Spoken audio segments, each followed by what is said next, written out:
Hey everyone, how's it going? Azren the Language Nerd here. Hope you're doing very well. Welcome to episode number 4 of Azren's Journal. This is a segment on my YouTube channel where I share a bunch of language learning tips and pieces of advice, and I share my own personal language learning journey. There's 2 segments to the show for those of you who haven't watched it in the past. Part 1 is basically a bunch of life updates from my work, from my friends, from my personal life essentially. And the second half is talking all about my own language learning journey and sharing a bunch of language learning tips. With that aside, let's jump right in. On the personal side of things, right now, a really big focus of mine is continuing to build the language learning communities that I run both locally but also online. So right now, when I look at a lot of my language learning efforts, locally, we currently have, I would say, 2 to 3 major events that I run. I have Languages and Beers, where basically we get French learners, English learners, Spanish learners, Mandarin learners, and sometimes we get other languages too. We go to a local pub, we hang out once a month, we grab some food, we grab some drinks, some people practice languages, some people just hang out, and overall it's a fantastic time. As of today, which is December 17th, just looking at the calendar, yes, December 17th, we typically have in the range of about 50 to, I would say, 80 people who attend every single month. So I guess you could say it's going quite well so far, but I want to keep pushing that and offer more events, more stuff, bigger, and keep growing it, both in size, but also just deepening, I guess you could say, deepening the quality of the events that we're hosting. Aside from the local strategies, as you guys have probably noticed, I'm pushing a lot more on the online side as well. So making a lot more Snapchat content that is very Snapchat native. What I mean by that is using the filters, using the built-in capabilities of Snapchat to try and create some creative pieces. Obviously got this Azren's Journal that's going on online. Doing a lot, doing daily podcasts, like literally 5, 6, 7 days a week. So I'm pushing a lot on the content front as well. But I would also say on the distribution side of things. So I think content is only half the equation.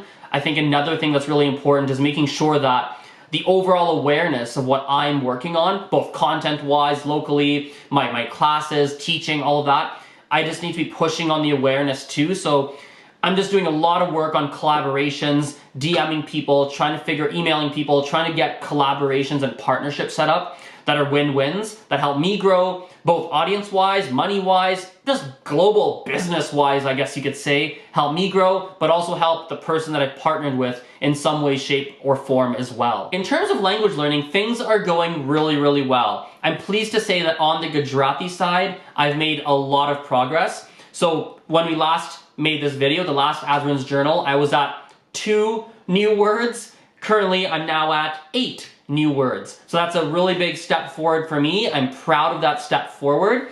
On the Mandarin side, I've really blown ahead a lot. The last video, I believe I was at 35 new words, if I remember correctly, maybe 25. I think it was 35 actually.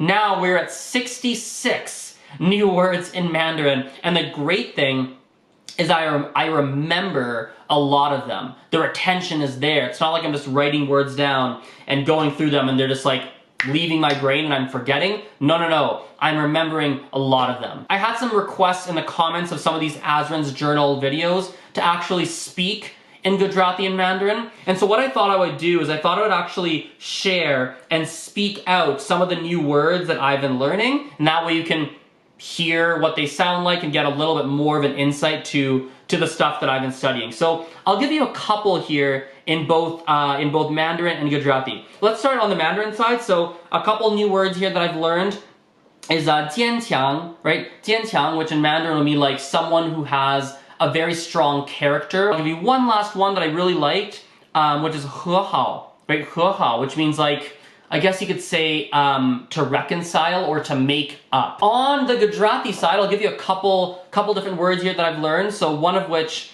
is friendship. And actually, I can't read my own writing, but it says, here we go, mitrata. Yeah, mitrata, which is like friendship. Another one, which I don't know why I liked it so much, but I liked it, was the word narrow, which was sankru, right? Sankru, which obviously could change based on masculine, feminine, plural, things like that, but that's the neutral form of the word. Now, I want to point out something that's really, really important when you're learning a language. And this is, to be honest, probably one of the big reasons as to why I've been able to remember a lot of the words that I've been studying and learning here.